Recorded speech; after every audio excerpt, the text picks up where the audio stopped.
àá ọmọ aráyé mà níkà o, bẹ́ẹ̀ ni kò sí ohun kan tí ènìyàn lè ṣe tí ó lè tẹ́ ọmọ aráyé lọ́rùn.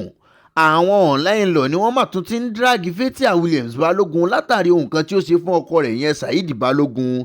Èyí sì ni ohun tí ó ṣe tí kò tẹ́ àwọn ènìyàn lọ́rùn. Àwọn olólùfẹ́ Ibrahim Yekini ti fárígá o, kódà sí ni wọ́n bara jẹ́ gidigidi.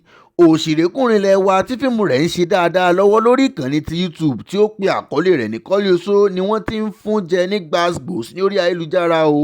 Èyí sì ni ìdí tí wọ́n fi ń pààrà fún un. Ẹ farabalẹ̀ wá nǹkan fìdílé tàbí kẹ́ ẹ fìdílé nǹkan kájọ jẹ̀gbádùn ẹ̀kúnrẹ́rẹ́ ìròyìn náà. Òṣèrékùnrin ilẹ̀ wa tí fíìmù rẹ̀ ń ṣe dáadáa lọ́wọ́lọ́wọ́ lórí ayélujára ìyẹn Ibrahim Yekini tí ọ̀pọ̀lọpọ̀ àwọn olólùfẹ́ rẹ̀ sì mọ̀ sí Kọ́lé-oṣó. Kódà àwọn mìíràn tún máa pè ní Késárì, àwọn mìíràn tún máa pè ní iteledicon tàbí King of Lamba. Ọmọkùnrin yìí ni ọ̀rọ̀ rẹ̀ ti gba orí ayélujára kan o, tí àwọn olólùfẹ́ rẹ̀ sì ti fárígá gidigidi wípé dandan ó gbọ́dọ̀ wá bẹ àwọn olólùfẹ́ rẹ̀ káàkiri gbogbo àgbáyé wípé ṣe ni ó jẹ àwọn ní gbèsè ẹ̀bẹ̀ kí àwọn tó lè dáríjìn látàrí ohun kan tí ó ṣe. Kí ni ọmọkùnrin yìí sì ṣe tí ó fi ṣẹ àwọn olólùfẹ́ rẹ̀? Gẹ́gẹ́ bí gbogbo wa ṣe ti mọ̀ wípé láti ọdún tí ó lọ ní iteledicon ti ń fún àwọn olólùfẹ́ rẹ̀ ní fíìmù kan tí ó pe àkọlé rẹ̀ ní Kọ́lé-oṣó tí fíìmù náà sì ń tà dáadáa ju bí òun gan ṣe lérò lọ. Èyí sì ni ó mú kí ó tún ṣe apá kejì eré yìí. Nígbà tí apá kejì Kọ́lé-oṣó náà tún jáde, ṣe ni òun náà tún ṣe dáadáa ju alákọ̀ọ́kọ́ lọ. Báyìí ló ṣe tẹ̀síwájú láti máa ṣe apá fíìmù yìí lọ títí tí ó fi dé apá 11. Ibẹ̀ ni àwọn olólùfẹ́ rẹ̀ tún ti ń béèrè fún apá 12 eré yìí o, ìyẹn Kọ́lé-oṣó tí iteledicon sì ní kí wọ́n má bẹ̀rù òun wá pẹ̀lú wọn o. Ṣe ni òun yóò fún wọn ní apá 12, ṣùgbọ́n nígbà tí yóò gbé apá 12 jáde ṣe ni ó yàtọ̀ sí ohun tí àwọn olólùfẹ́ òṣèrékùnrin yìí ìyẹn iteledicon ń retí láti ọwọ́ rẹ̀. Èyí ló mú kí àwọn olólùfẹ́ rẹ̀ máa jáde ní mẹ́sàn-án fún un, tí olúkálùkù sì ń sọ oríṣiríṣi ọ̀rọ̀ kòbákùngbé sí i wípé ṣé àwẹ̀ tí ó ń gbà lọ́wọ́ ni ó ń gbó ni àbí kí ló dé tí ó fi ń ṣe irú fíìmù báyẹn jáde.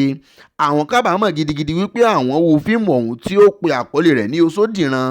Wọ́n ní ohun tí ó dùn àwọn jùlọ ní dátà àti àsìkò tí àwọn fi ṣòfò ní ohun tí ó jẹ́ ẹ̀dùn ọkàn fún àwọn torí ohun tí àwọn lérò kọ́ ni àwọn bá. Ṣùgbọ́n ṣe ni Kẹ́misọ́lá Àpèsìn tí àwọn olólùfẹ́ rẹ̀ mọ̀ sí Kẹ́mítì ti jáde síta láti ṣàlàyé fún gbogbo àwọn olólùfẹ́ Kọ́lé-oṣó wípé ìyàtọ̀ ń bẹ láàrin fíìmù Kọ́lé-oṣó àti Oṣódìran, wípé kí wọ́n má ṣe dà á papọ̀ wọnú ara wọn, wípé tí wọ́n bá fi ojú ọ̀tọ̀ wo Oṣódìran yóò yé wọn dáadáa, wípé kódà ẹni tí kò bá wo Kọ́lé-oṣó tẹ́lẹ̀ rí tí ó bá wá wo Oṣódìran yóò yé wọn yékéyéké.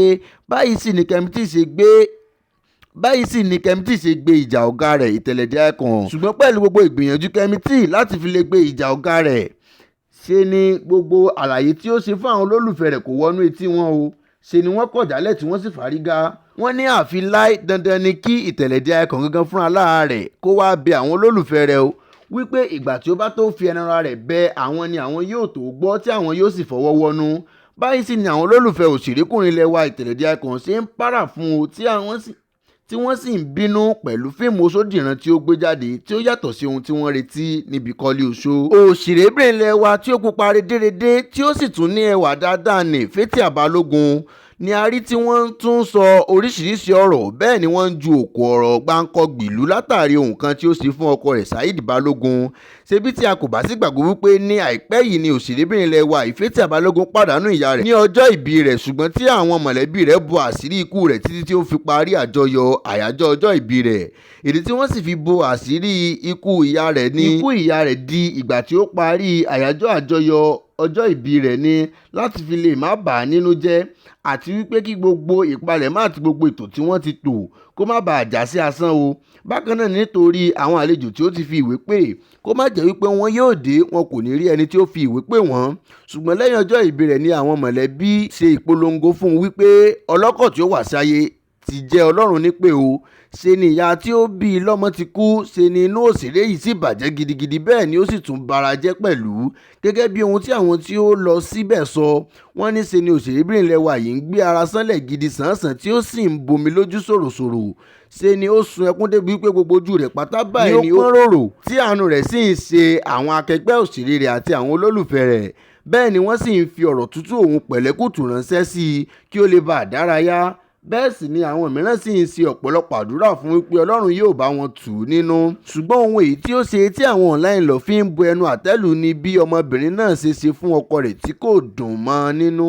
ṣe ni ọmọkùnrin kan sọ ọ̀rọ̀ kan bọ́ síta wípé ẹ wo bí Fathia Balogun ṣe gbà kí Saheed Balogun kí ó jókòó tì í nígbà tí ó ń ṣe ìsìnkú ìyá rẹ̀, ṣùgbọ́n nígbà tí ó ń ṣe àjọyọ̀ àyájọ́ ọjọ́ ìbí rẹ̀ ọmọkùnrin rẹ̀ ni ó wà níbẹ̀. èyí ni ohun tí ọmọkùnrin yìí sọ tí ó mú kí ìyàwó online lọ yòókù náà kò sí, tí àwọn náà sì bẹ̀rẹ̀ sí ní sọ oríṣiríṣi sí i. ṣe ni ẹnìkan sọ wípé kò sí bí Fathia Balogun kò ṣe nígbà kí Saheed Balogun jókòó tì í nígbà tí ó bá ti lè tẹ owó tí wọn yóò fi ṣe ìnáwó òde náà, wípé ká ní kò tẹ owó náà kò ní gbà kí Saheed jókòó tì í. bẹ́ẹ̀ ni ẹnìkan tún sọ wípé obìnrin àti owó ọ̀rẹ́ kòríkòsùn ni wọ́n, tí obìnrin bá ti rí owó báyìí ìṣòro wọn ti tán. ṣùgbọ́n bí àwọn kan ṣe ń bu ẹnu àtẹ́lu Fathia Balogun ṣe ni àwọn mìíràn tún ń fi ojú ọ̀tọ̀ wo ohun tí ó ṣẹlẹ̀ o, tí wọ́n sì ní ẹ̀yin ènìyàn ẹ bẹ̀rù Ọlọ́run o, ibi tí ènìyàn kò sí Ọlọ́run ń bẹ níbẹ̀. ó ní bóyá Saheed ni ó sọ wípé òun kò ní lè wá o, tàbí bóyá àsìkò ọjọ́ ìbí Fathia Balogun ni Saheed Balogun fi re ìlú Mẹ́kà, torí tí a kò bá gbàgbé a ó rí bí Saheed Balogun ṣe ń gbé fọ́nrán ara rẹ̀ tí ó wà ní ìlú Mẹ́kà lọ́wọ́lọ́wọ́ tí ó sì ń gbàdúrà fún àwọn òṣèré ẹlẹgbẹ́ rẹ̀. tí ẹlòmíràn sì tún sọ wípé bóyá Saheed Balogun lọ síbi àyájọ́ ọjọ́ ìbí aya rẹ̀ tàbí kò lọ, òun fẹ́ràn bí àwọn òṣèré méjèèjì ṣe jọ ń ṣe pẹ̀lú bí wọ́n ṣe ń jọ ń gbárùkù ti ara wọn, tí òun sì fẹ́ kí wọ́n jọ padà sùn. bẹ́ẹ̀ ni ẹlòmíràn tún sọ wípé ohun gbogbo kọ́ lówó, ṣé wọ́n ti gbàgbọ́ wípé Fathia Balogun náà ń ṣe iṣẹ́ tiẹ̀ ni tóun náà sì ń pawó tiẹ̀ wẹ́rẹ́wẹ́rẹ́, wípé kílé tí wọ́n wá ń rò wípé torí pé Saheed Balogun kò tẹ́wó ní àyájọ́ ọjọ́ ìbí Fathia Balogun ni ò ṣe pè é wá síbi ayẹyẹ náà. kìí ṣe bóyá torí ìdí kan àbí omi ni Saheed Balogun ò ṣe yọjú lọ́jọ́ náà tí wọ́n ṣe àyájọ́ ọjọ́ ìbí Fathia Balogun. báyìí sì ni àwọn olólùfẹ́ àwọn òṣèré méjèèjì ṣe jọ ń gba ọ̀rọ̀ náà bí ẹni ń gbagbá ọtí. ẹ̀yin ènìyàn wa, kí ni ẹ̀yin tí ẹ̀yin rí sọ sí ọ̀rọ̀ tí ó ń lọ lórí ayélujára báyìí o láàrin Fathia Balogun àti Saheed Balogun, wípé sí ohun tí Fathia Balogun ṣe lọ́jọ́ ìbí rẹ̀ ṣé ó dáa bí ó ṣe pé Saheed Balogun wá síbi àyájọ́ ọjọ́ ìbí rẹ̀, àbí ohun tí ó dáa ni.